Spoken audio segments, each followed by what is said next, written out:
Let's get to our guest for this evening, who is Brigid Alverson. And Brigid was recently chosen by this committee and then nominated by Mayor Broder out of a list of folks we sent to him, and then was approved by City Council and became a member of the Board of Registrars of Voters, a Democrat on the Board of Registrars of Voters. FYI, there is another candidate selected by this committee, received by Mayor Broder, who is now going to go before City Council, and that is Frank Wright, so we may have a second Democrat on the Board of Registrars of Voters. But I invited Brigid here this evening because, much as we like to think here in Massachusetts, we are a bit aloof from the insanity that came out of the 2020 election, all of the denial of the validity of election results and so on. We're not. There's a lot of misinformation on the streets of Melrose. I know it was heard by election workers at the polls at this last election. I sent a little story to folks over email that I was actually standing in front of City Hall with someone the other night, and somebody approached us and said, look at that box there. He's pointing to the election box, and he said it's a black hole. You don't know where these votes go to. Who knows who's counting them? And then I thought, yes, it's a great thing that we invited Brigid, because she is going to tell us all about how this process works and hopefully answer any question you've ever had about the electoral process. And what I'm going to do now, before she starts speaking, is I'm actually going to record this portion of the conversation so that we can keep it on our website. And Bob Boiselle is recording it for MMTV. And so if you do want to participate in this, just know that you will be recorded. And we will Is it okay to say? start. Recording in progress. And Brigid, when you're ready, come on up. Here I am. Okay, yeah, it's okay, I'm gonna sit so the Zoom folks can see me. Before I start, I do need to make one thing clear, which is that I am speaking today not in my official capacity. I'm speaking as a citizen, as someone who has been a poll worker. I'm a registered voter. I covered the elections for the news. I worked for City Hall. I've done all the things. But I'm not. Anything that I say is not going to be an official pronouncement of the Board of Registrars and Voters. Just so you're clear on that. And the other thing is that I wanted to mention that I have not actually been on the Board of Registrars of Voters for very long, and things have been changing rapidly. So I'm doing my best here. Be merciful with me, and I'm sure that Eric will be, willing to. I know a bunch of you are poll workers too. If you see me going off in the wrong direction, let me know. That said, what I wanted to do today was give you a bird's eye view of how things work, and along the way we'll discuss why that drop box is not in fact a black hole. But first, a general statement. The elections process is designed with safeguards to ensure that every registered voter can cast one vote, and that vote will be tallied accurately. And that's what the whole system is geared around. It starts with, so this is kind of like how a bill becomes law, this is how a ballot becomes a vote. And it starts with registering to vote, which if you haven't done it, do it now, because you have to register by October 29th to vote in the November 8th election. You can register through the Secretary of State's website, or you can do it through the mail, or you can do it in person at City Hall. If you have applied for a new driver's license, the motor voter law says that you'll automatically be registered unless you opt out. I will tell you now that this does not, that this is not triggered if the person who's registering is not a citizen. But if you do go through the motor voter process, don't just assume that everything's okay, because sometimes things slip a bit. So you should get a confirmation within 2 to 3 weeks from the elections office, and if you don't, follow up. Sometimes people think they're registered when they're actually not.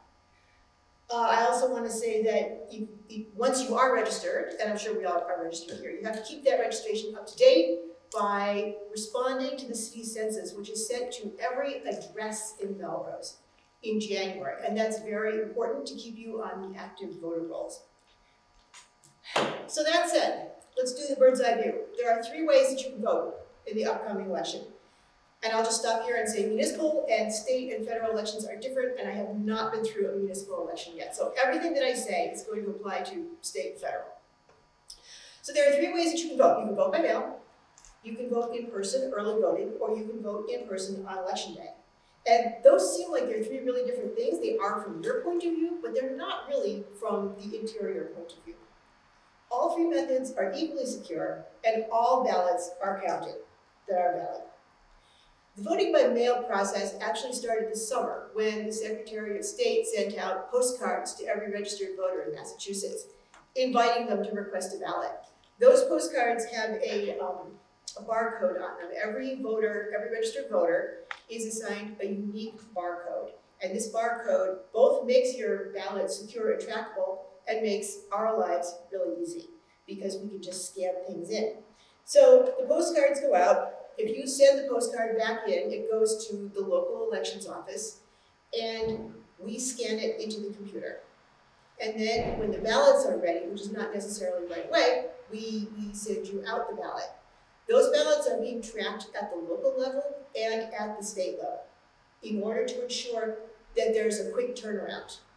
So the first thing is, your postcard isn't going into a black hole.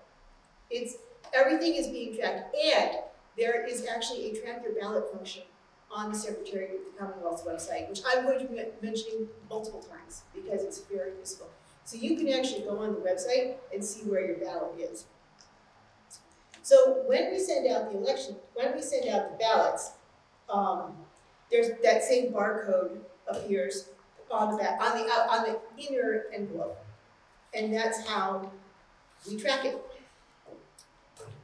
So, voting by mail. I was horribly confused by this when I first started following elections because I was like, what's with all the envelopes, dude? It's kind of like a Russian doll. When you vote by mail, you fill out your ballot, preferably in black ink, and then you put it in an envelope, and then you put that envelope in another envelope, and by the way, all this has come to you in yet another envelope. So it's a nested series of envelopes, but everything has its purpose. The most important envelope is that brown inner envelope because it protects your privacy. When you if you're voting at home, you fill in your ballot, you put it in the brown envelope, you seal it, and you sign it. It's really important to sign it. One of the problems that we run across is people not signing, or the inevitable thing, I guess, if you're married long enough, the husbands and wives signing each other's ballots. So then you put that brown inner envelope into the big white envelope, and then you put that big white envelope either into the mail or into the ballot drop box. And then your job's done. Then it starts up with us. We collect the ballots from the drop box. We take the ballots that come in the mail. We scan them in, so we have a list of which ballots have come back in, and we can track that the whole time. And we file the ballots, and we keep them in a secure location. And then on election day, they are taken to the polls and run through the machine. Early voting in person just means that you come down to City Hall, and it's 2 weeks before the election roughly. Come down to City Hall, and the voting is in the council chamber of poll workers. There, the poll worker gives you a ballot and a brown envelope, and you do the same thing. You fill out the ballot, you put it in the brown envelope, you seal it, you sign it, you hand it to the poll worker. At the end of the day, those envelopes all go back and get interfiled with the vote by mail envelopes. Voting in person on election day, of course, is pretty much the way it always has been, except that all the voting is now done in the middle school. We have a single location, but every precinct has its own area within that location. if you requested an early ballot, but you didn't actually send it in, the inspectors who check you in, they know that because it's going to be on their voting list. So if you will still be allowed to vote in person, but they will reach out to the elections office and we will confirm that the ballot that you were issued has not been sent back in again. This is a very important safeguard to ensure that one person, one vote. And then if your ballot, if you have not received a ballot, then yeah, you can go ahead and vote, there's no problem. Any way you look at it, at the end of the day, the voting machines that we use are not actually electronic. They are just tabulators. Your vote is cast on a piece of paper. And whether you mail it in or walk it in, doesn't matter. It's going to be counted the same way. A word about poll watchers. So we haven't had a lot of poll watchers lately. We may have them in the future. I don't know. There are pretty strong rules around poll watchers though. When you check in to vote, the inspector will state your name and address aloud. And by the way, even if you voted by mail, even if you voted early, they're still gonna do that. It's required and there's no escaping it. So the poll watchers can come in and voting is a public event. So they can watch us open up the polls, open the machine, make sure it's empty, run the zero takes. They can observe the voting and they can observe the closing of the polls. What they cannot do is interfere with voting or even talk to voters or poll workers. That is not allowed. So in terms of the security of your vote, which is something that people have raised questions about, different states are different. But in Massachusetts, from what I can see, and I have been watching elections happen for 22 years now, we have a pretty secure and auditable way of doing it. The first is that there's chain of custody procedures for everything. So yeah, we can't just take a box of ballots and pitch them out the window. Everything must be documented, and it must be documented in a very particular way. Both state and local elections staff monitor incoming and outgoing ballots. So we know who has requested a ballot, we know who has gotten a ballot, we know who has returned a ballot. And that's very important. In other words, we just keep track of things. It's what we do. Also, the state has special secure servers. So you can't get into the voter registry. You can only do it on a particular computer with a particular set of protocols. Trust me, it's not easy because I'm not technological. It took me a while to get the hang of it. And most importantly, all voting is done on paper ballots, and the ballots can be counted, and in fact, they have been, because as you all probably know, we've had several recounts, and none of them, in my memory, has changed the results of the election. So our system it's secure, and it's accurate, and it's auditable. And we all, by we, now I am going to say the board of registrars, the elections officials, the poll workers, all take an oath to make sure that every vote is counted and every person who is eligible to vote votes. There are numerous safeguards in place to make sure that you will have the opportunity to cast your ballot and your one ballot will be counted. I have one more thing to say before I go to Q&A, and it's this. We need help. We need poll workers. We really could use some additional poll workers. And in addition, because being a poll worker, I understand, because I've done it, is an extremely long day.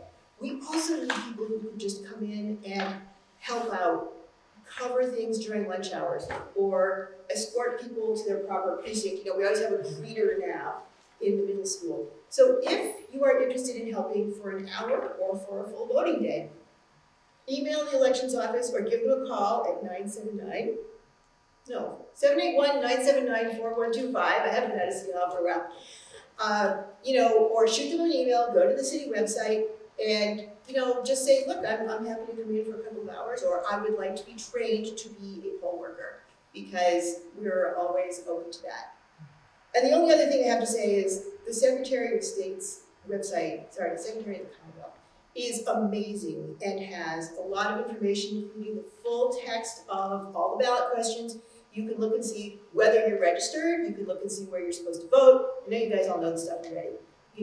But spread the good word, and you can track the ballot. So it is a very useful resource, and I use it all the time. Does anybody have any questions? Yes? How do you want to do it? Because I'm not really going to ask a question. I want to, as a poll worker, I want to speak to the Dominion voting machines. Before we go to any Q&A, I just want to mention, Brigid, for the sake of the people who are watching over Zoom, after you get a question, if you could just kind of restate Repeat it. it. Okay, yes. Okay. So what I wanted to speak to is, our voting machines are Dominion voting machines, and there have been a lot of allegations that they're not secure. They are not connected to the internet. They do not have Wi-Fi. They're completely disconnected, standalone. They cannot use Italian satellites to change votes, as has been off as an allegation. As Brigid said, they tabulate the votes, period. There is the backup for the paper, the paper backup to do it. I was asked, why do we use Dominion if they're not secure? It went through, they are secure. These machines are secure. Other states use electronic systems where it's just a touch thing, and there is no audit trail. We have an audit trail. We can check everything. I've looked at these, I've studied security. This is the most secure voting system I've seen, the ones I've looked at. Yes, I agree. So what we're saying here is that, yes, we do use Dominion machines, but they are not connected to the internet. And as I said earlier, they strictly just tabulate the votes. So the most important thing, sometimes the simplest ways are the best. I mean, I've lived in a couple different states and I've voted a bunch of different ways. You pull the little lever and you punch the little hole and stuff like that. This is the easiest. It's easier than taking the SAT, right? You just fill in the bubbles and off you go. And I mean, I was there for the 2001 recount. I covered it as a reporter. So I'm also very aware of, just even the care that we take with ballots. But ultimately it comes down to, if it's on paper, it's auditable. Can you talk some about the chain of custody? I mean, specifically why the police are there? People see them there, but they're basically to watch us. They move the ballots, they observe everything. They're part of the chain of custody that you mentioned. They are. So the chain of custody procedures are one of the things that I'm still learning. We work very closely with the city clerk and the assistant city clerk, both of whom have a lot of experience with these things. And they're sort of the enforcers on this. But there are certain things, basically at no time are the ballots ever left unattended. I think that's the most important thing. We keep them secure. We don't, even if you go to the elections office, there won't be stray pieces of paper lying around. Because in all the elections that I've worked on, I find that people are just, it's a good way to, it's just a good set of habits that I don't necessarily have in my personal life, that you just don't let things lie around. You make sure that you pick something up and go, why is this here? Why hasn't this been dealt with? And, that happens a lot. And then there are things like, people signing off on things. For instance, the ballot box, 2 people have to be present to open it. Ultimately though, it comes down to this. I mean, we all took an oath. We all took an oath to uphold the U.S. Constitution and the Massachusetts Constitution. So, it comes down to trusting the people. I happen to think that we have really good people. But yes, everything it's basically governed by the Secretary of State's office. And like I said, this is a set of processes that I'm still learning. So, yes? What happens to the blank ballots, and what happens if there's a problem doing the voting procedure? The individual said, well, I made a mistake. I'd like to do something else. And how long do you keep the ballots for at the end of the session? So I believe we're required to keep the ballots for 22 months until just before the next election.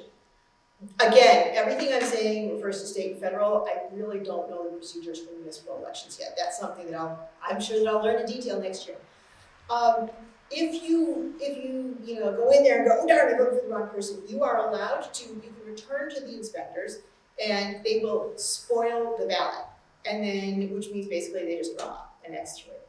And then you get a fresh ballot. You are allowed 3 chances. If you cannot vote within 3 chances, maybe start taking a look at yourself. But yeah, so you get 3 opportunities to vote. And each of those spoiled ballots, we keep those. We keep everything. When you mail in your mail-in ballot in the big white envelope, we keep all those big white envelopes. Literally, you could just about reconstruct the election from all the stuff that we have to keep. So the answer is, you get 3 chances to vote, and those spoiled ballots are kept. They're kept. Yes. So At the end, sorry to add, you get 3 chances in person. If you vote by mail or early vote, and we put it into the tabulator for you on election day. If the tabulator won't read it, there's a slot we call the auxiliary slot. It gets put in the auxiliary slot, and then we hand count it later. Because people do things like circle the candidates, etc. If I, as a warden, working with a clerk, can identify clearly the intent of the ballot, of the person who cast the ballot, we hand count that, and it gets into the tallies. Right, so this is a point for the folks on Zoom. Ballots that are cast by mail, sometimes somebody will like circle things instead of filling in the bubble, or they'll write something up on the side and the machine won't accept it. In that case, there's a special compartment in the machine, and at the end of the evening, the wardens will pull out the ballots from that compartment and hand count them. So we really do our best to make sure that each ballot gets counted. Yes, Bob? Now, you start with so many ballots and you end up with ballots. Yes. Do they equal? Yes, so the question is, you start with ballots and you end with ballots, so they equal, and the answer is yeah. That's one of the things that, makes checking out kind of take a little while sometimes. You have to ensure that the number of ballots that were issued equals the number of ballots that were cast. Back in the day, when I used to work at a cash register, it never, no matter how careful I was, it never evened out at the end of the night. Voting is not like that. At the polls, you have to be able to make all the numbers match up. Yeah, sometimes so speaking as a former warden, if you have a good inspector team, they'll just like zip you out of there by 8:30, but sometimes things happen and you just have to, at the end of the day, nobody leaves until we're sure of what has happened and that the number of ballots in equals the number of ballots out. So we don't get out by 8:30 anymore because we have to wait the last ballot going into the box. The city hall goes in it. Yes, yeah, 8 actually, o'clock, they okay, close so it, and then they check it in and bring it to us, so we have to wait. They came, the Yes, last you ballots came in about 8:30. Yes, you do, as a matter of fact, yeah, and we try to do it really fast. So that was actually me this last election day. It's true, you can vote until 8 o'clock if you're online, at the polls, when the gavel goes down. I love hitting the gavel, that's my favorite part, I'm gonna miss that. If you're in line at the polls at 8 o'clock, you will get to vote. If your ballot is deposited in the drop box at 8 o'clock, it will be counted. And I am standing there at 8 o'clock with another person, and we're waiting for those last ballots to come in, and then at 8 o'clock, boom, there's like a middle bar that goes across the front of it. And then we have to do the process to these ballots, scan them in, and bring them down to the polls. So yes, sorry, I'm making the naive. Yeah, we keep asking, how many are there? Have you heard anything? I know. I think Would you Maureen's begin? had a question for a while. Oh, sorry, yeah, Maureen. So I've been a poll worker, I've been a warden, I've been not an inspector, but I've been a clerk. And when I was a warden or a clerk, I forget. But anyway, one of the things we do is open all those envelopes and then feed the ballots into the machine. Right. And so you pick a quiet time in the day when there's not a line of voters, and you're feeding those in. And it felt like invariably, a voter would come in and see one person standing there feeding a bunch of ballots into the machine. Yeah. And you'd get this side up, looking. So I was wondering, as you were speaking, Brigid, and this is great information for all of us, but and we talked about this in one of our meetings, Jim, about better education of voters about how this process works. So this is great for us. We're probably a reasonably informed group, and we still don't know everything. So for other voters who maybe aren't as experienced with the voting process or whatever, and wonder what's going on, I wonder if there's a way that as people go into the polls, we could hand them a little voter information brochure that kind of explains in a short, brief way what you're telling us. It's possible. So the question is, the point that was being made is that, because we run the absentee and early voting ballots through the machine, they come in batches over the course of election day.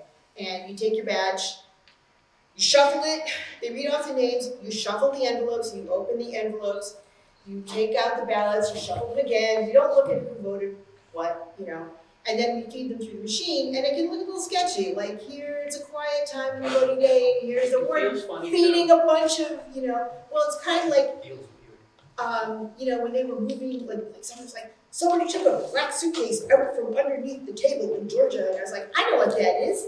That's what the early ballots are in. There are ways that we do things. So yeah, it would be nice. I mean, I would like for people to be as educated as possible about this. That said, I mean, there's always going to be something, someone scratching their nose, and like, that's a signal, Yeah. So, yeah, we do, I mean, I'm certainly always happy to explain it to people. But the more that people know that this is the procedure, when I first came here, I thought they only opened up absentee ballots if, the election was closed. Like, I didn't get it at all. Well, I learned fast. But the fact is that, yes, all early absentee ballots are counted on election day. Not before, not after. So yeah, it's a fair point that we should. Sandy, do you have a question? Yeah. Working. So much for the headphones. So this is a little paranoid question, but are you worried about poll watchers coming in and filming what you're doing with those absentee ballots and using that like they did in Georgia as evidence of wrongdoing? No, I'm not paranoid for several reasons. First of all, we don't have that level of poll watching going on right now. Second, everything that we do is public, and there's nothing that we do that we cannot provide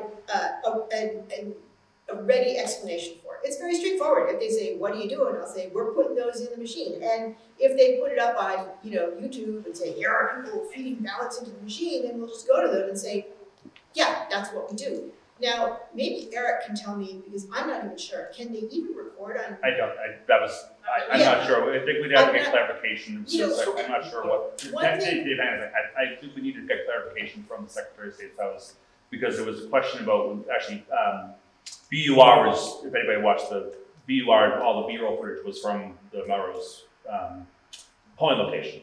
They were videotaping the Melrose polling location for the primary day story. But there are specific rules about what they can see, what they can't, photos and so forth. So I would have to check with the Secretary of State's office. But a poll watcher could of course, they have to designate where they stand, but anybody would have the right to observe the dual control feeding of ballots into the machine. Videotaping, that's a fair question. So, Sandy, the answer is that we are not really sure. We need to get clarification from the Secretary of State. As a matter of fact, we have a meeting tomorrow, and I've requested clarification on a couple of different things, just so we know what we're doing.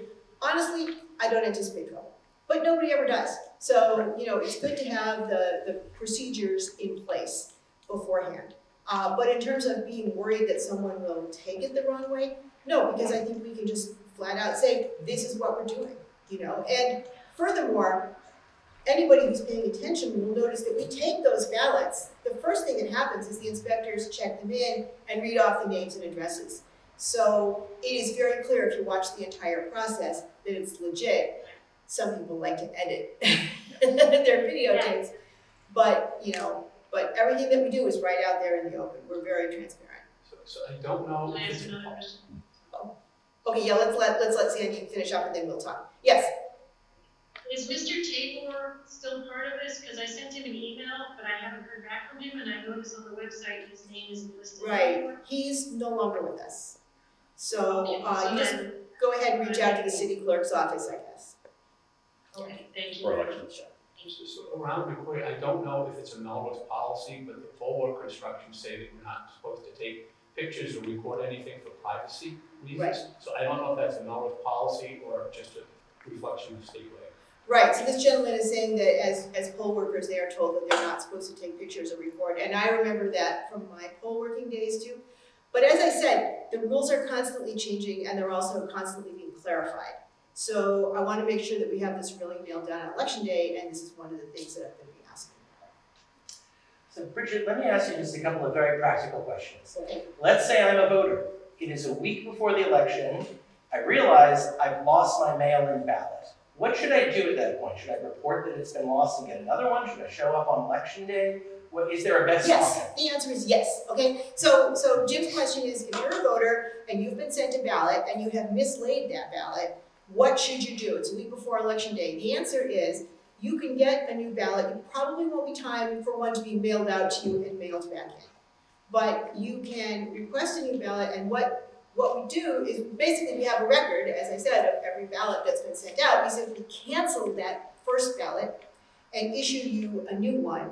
And so we will know that if we get two ballots from you, we know it's bad. So, or you can go into early voting and say, I lost my ballot, and the poll worker at early voting will cancel that ballot, or you can go on election day, same thing, and the poll worker will cancel that old ballot. So, similar question then. It is election day. I've shown up to vote, and I realize as I'm walking in, oh, wait a second, I've got that ballot at home. I could turn around and just put the mail-in ballot into the box at City Hall, or I could ask the poll worker to cancel my ballot and vote there. Either one is valid. Which one is actually more convenient for you? So Jim is asking which of those two options is more convenient. If he realizes on election day that the ballot is at home, and he can either get the ballot and drop it in the drop box, or go to the polls and ask that the ballot be canceled. You know what? And the question of which is more convenient for us is not one that I want to answer, because honestly, we're not there for our convenience. We're there for you. You do what works for you. We'll make it work. Great answer, and I asked that because I was there about Speaking unofficially, of course. I was there at about 8 p.m. on election day, and there were a lot of people. I was surprised by the number of people who showed up, had been issued mail-in ballots, but showed up to vote anyway. Yeah. But that was happening all day long. And I know that because I was sitting in the elections office taking the phone calls about it. So. Any further questions for Brigid? Anybody online? Do you see any questions from the folks there? No. All right. I just to make 2 points. One about the security. In the past 2 elections, the meeting in this one, I would actually argue that it's even more secure. The poll workers have seen it, Brigid has seen it, the red tags, the chain of custody reports, it's literally those little, really tiny numbers, those things I can't read, have been, and that's just iterating and improving the office and the operations. And then the other thing, it's just one's technical, one's just editorial. The poll workers don't even have access to the ballot box on election day. Like, we have to go get the police officer to give us the key to get, if we machine jams, the amount, it's hopelessly frustrating when you hear, the black box, or the Dominion thing's a shredder, all those different things. It's it's because the amount of work that goes into it, I mean, the board and other people, they spent their Labor Day weekend working through to get stuff ready, and it's mountains of work. So it really, seems my claims when people say that, it's just, they're gonna, it doesn't matter, it's all fraud, it's all, election was stolen, things along those lines. So I mean, it's actually, I would say it's even more, in Melrose, so I can speak for it, it's even more secure than it was in the past. And then, I lost the thread, that was one thing. And then, editorial comment, for the love of God, and now I actually was on the board for 10 years, actually served as a clerk for the first time. Had to be stuck there for 15 hours. Write-in ballots are awesome if you have a write-in for a candidate, if you have a legitimate, but so help me God, and I'll say this on tape, I can say it because I'm no longer on the board. The people that write Mickey Mouse or things like that, every write-in ballot at the end of a 15-and-a-half-hour day has to be hand counted by the wardens and clerks at the end of the night. So if you're just doing it to be cute, or doing it to be fun, or doing it because you don't like the person, stop it, just blank the damn freaking line. If it's legitimate to write in, fine, go ahead, write it in. But it does add to the mix. But it's yeoman's work. It's good work. I strongly encourage anybody that has the ability to do a 15-hour day to come hang out with us. And now one other thing, the weirdest thing about the vote, to Jim's question about the vote, we cannot accept the vote by mail ballot at the polling location. It has to go to the ballot box. Yeah. You can't take it in the that's polling location. It's a little bit bonkers, but it's the rule. But literally someone comes in with a vote by mail ballot and says, hey, I want to give. Sorry, you can cancel it. Oh, yeah, you have to go to the ballot box. So Eric is making 3 points. Let me see if I can replicate them all now. The first is, it is against the law to bring a mail-in ballot to the polls. So that ballot that you've got in the envelope, drop it in the drop box, or have the poll worker cancel it. But what you cannot do is go in and hand it to the poll workers, to the inspectors. That's number one. His editorial comment was with regard to write-in votes, which, unless there's an actual write-in sticker campaign, make extra work for the poll workers. And again, I would say, we're not here for our convenience, we're here for your convenience. But, let's be thoughtful. It's a long day. And then his initial point was that voting is becoming more secure, which is something that I have observed, again, speaking as an outsider who has only recently come into this, but who was, a poll worker and did many other things, yes, it seems like there are more procedures, there's more cross-checks. Everything that we do is public and transparent, and there's always more than one person present. I mean, if we were gonna do voter fraud, you'd need, I can't say that, I guess, but you need so many people in every place. I mean, it's just like, the way that we keep your ballot safe ultimately comes down to people being trustworthy, and also the amount of cross-checking that we do and validation that we do for every action that we take, is recorded and it's checked. So yes, but I do believe that there are more security procedures than there were, 20 years ago. Mr. Alverson. Yeah, I have one comment, which is sort of peripheral to this process, which is that as a voter, please do not come wearing a t-shirt or a hat, Oh, yeah, which okay. is espousing a particular candidate or position, because we're not allowed, no one's allowed to politic inside the line. So I've had people have to go and remove their shirts Yes, or, their hats or things like that, and it's never a pleasant occurrence. this is George making the point that, there's no electioneering allowed in the polls, and therefore, keep your caps and your t-shirts and stuff at home and wear something plain, because we will not be able to allow you into the polling location if you're wearing something, like any article of attire that supports a particular candidate But that's specific to a candidate on the ballot. on ballot. If I go to a municipal election, I can wear my MAGA hat or whatever. Right. is Trump's Go on nuts, the yeah. ballot. Yes, Bob? We opened this meeting or questions concerning a gray box behind City Hall that collects the ballots. When does that close, or when are the ballots pulled from that box So on election day? On election day, it closes at 12, it closes at 8. And we check the box like 4 or 5 times in the course of the day. On a typical day, the ballots come in fast and furious. I mean, they certainly did. Again, my experience is very limited, but that was certainly the case in the primary. So typically that box is emptied a couple times a day. And on election day, even more frequently. I would say probably 4 or 5 times. And then again, I was standing there, at 8 o'clock. So Yep. if you put your ballot in at 7:59, it's gonna be cast. And where do those ballots go at that point? They go into the elections office where they are scanned in just like every other ballot, and then they are put into a secure container, and then a member of the Board of Registrars and a police officer take them to the polls, just as happens with every other batch of ballots. So whether you cast it at 7 in the morning or 7:59 at night, it's gonna go through the same procedure. Thank you. And I think Gail had a question, and then I will have to end it there because we've got long. Great. There you go. Apologize for that, I came in late, but I had a traffic commission meeting. It sounds like it was very informative. Are you still looking for poll workers? Yes. Because I did put my name in about 1.5 years ago Okay. and was told I wasn't needed. Now, I'm not gonna take that personally, but, You might not have been needed a year and a half ago because municipal elections are different from state and federal.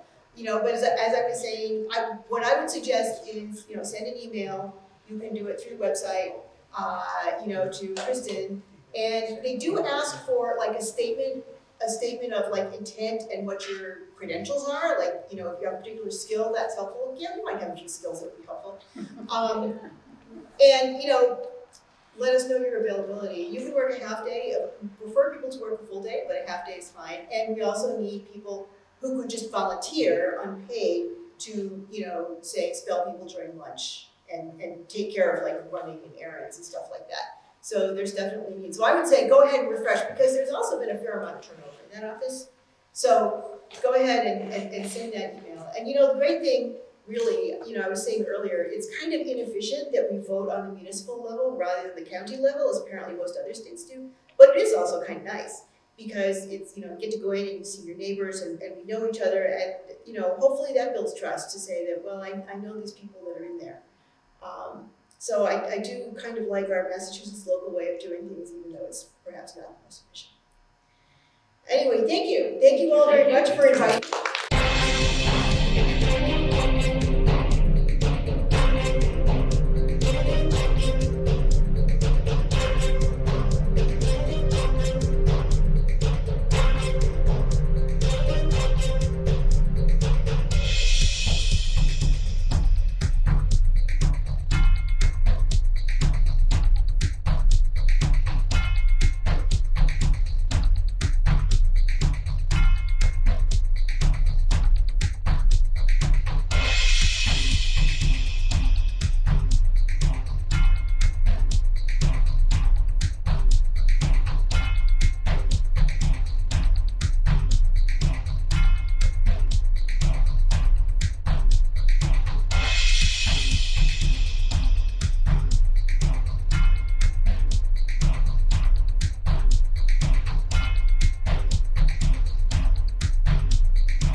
Bye.